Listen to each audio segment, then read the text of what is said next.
To anybody to hear that you are bullish on the market. I think that's fair to say. You suggest today in a note that you think the odds still favor that markets bottomed on 224.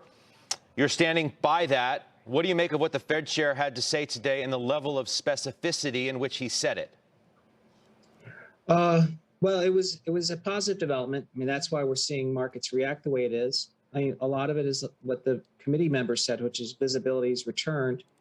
And I think today we did finally price in the first hike. So March 15th now is just a formality.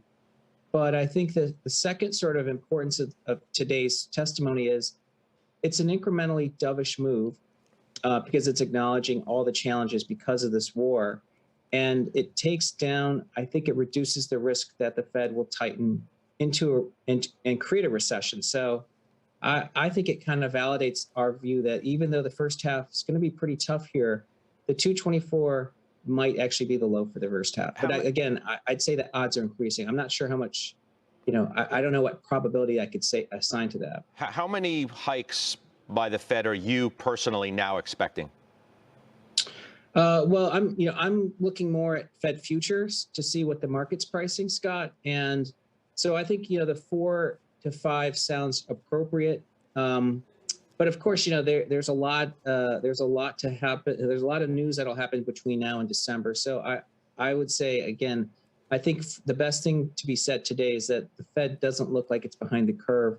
The 25 basis points is what the market was expecting. But we know that Powell, and he said as much himself, you got to be careful about reading too much dovishness into what he said today, because at the end of the day, though he was specific about 25 versus 50, he didn't give you any indication to think that they were going to change course in the bigger picture, Tom Lee. And that is perhaps the biggest headline that you get today, not the 25. It's the fact that no matter what's happening right now, as of today in the world, it's not enough to move the Fed chair off course.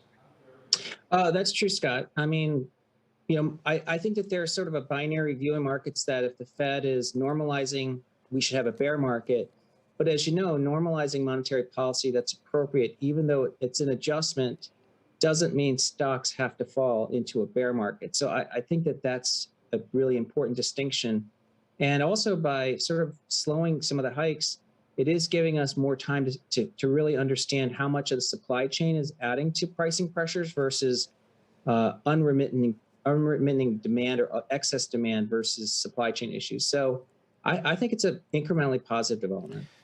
Steve Leisman, or Tom Lee, you stick with me for a second. Steve Leisman, I know you have to run. I want to ask you one last question, and I want you to react to what Tom Lee had to say, specifically on the idea that by simply mentioning the fact that Ukraine has introduced uncertainty into the outlook, at least somewhat. And even if it's such a small amount, there is that level of uncertainty that he says, does Powell, we're going to proceed carefully. If that in and of itself is a more dovish tilt today than he has been of late. So for now, my problem, Scott, as a human being, is I really understand both sides. I can incorporate Tom Lee's optimism and Stephen Weiss's pessimism into my brain and understand it all. Because listen, Tom, you have to understand this, that the chairman is saying inflation is going to come down one way or another. So let's examine what that means. One way is we raise modestly and we're able to take our time and do this in a measured way. And we get the help from all the things we talked about, supply chain disruptions, people coming back to work. Or the other means that they step on the gas pedal or they step on the brakes really hard. They end up raising rates in a very, very hurtful way or painful way for the economy. That possibility does exist. I feel like that's the world that Steve lives in. We don't really know. Nobody has done a very good job, Scott, of predicting where this economy is going and the data during this pandemic. We're coming out of this thing. We haven't done it before. So I would think that there's room for both of you guys to have really good points of view on this, and I can see both sides of it. Steve, I know you got to run. I appreciate your time with us today. That's Steve Leisman. Right. Tom Lee, the bottom line is no matter what, because of what the Fed is going to do, it's undeniable growth is going to slow as well. They may be able to get inflation under control, but by doing so, they're going to slow down the economy. It's a foregone conclusion. It's going to happen.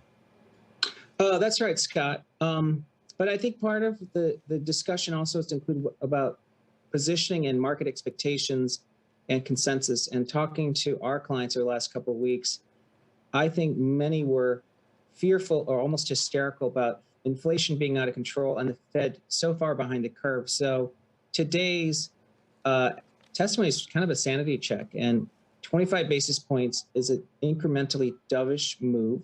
And then from a market's perspective, it's providing visibility. So I think what we're seeing today is really markets were positioned for a much more hawkish Fed and a much more dire outlook. What seems reasonable to you, before I let you run, let's say the halfway point of the year for the S&P 500 and then for the remainder of the year in total for the S&P? What's a number in your head, or a couple of them, that makes sense for investors to think about today in light of what your own expectations are for this regime of the Fed, which we're expecting is going to remain intact?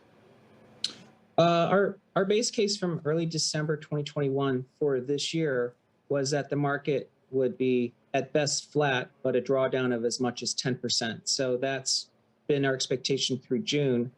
But I think we see a lot of these headwinds become tailwinds as we get further into tightening, better clarity on inflation, and closer to the midterm cycle. And so we still think you're going to exit the year with S&P 5100 or better, and that means a second half rally that's double digits. But again, just getting through the first half, that's challenging. We will see you many times between now and then, I know. Tom Lee, thank you for joining us. That's Tom Lee from Fundstrat, of course. Let's bring in Brian Belsky.